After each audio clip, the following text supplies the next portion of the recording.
Good morning दोस्तों, स्वागत है आपका मेरे प्यारे से गार्डन में। दोस्तों, आज मैं आपको अपने गार्डन में यह बता रही हूँ कि आपको अपने जो भी प्लांट हैं उस प्लांट में जो पत्तियाँ पीली पड़ जाती हैं या ख़राब हो जाती हैं, काली पड़ जाती हैं, उन पत्तियों को अपने प्लांट से, अपने प्लांट के आसपास जो भी पत्तियाँ हैं उनको अलग करना है, क्योंकि ये पीली पत्तियाँ आपके प्लांट को ख़राब भी कर सकती हैं।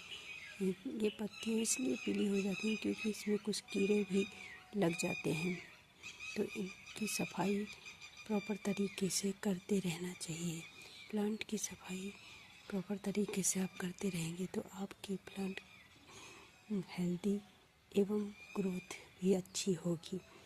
दोस्तों, मैं तो हर रोज़ इन प्लांट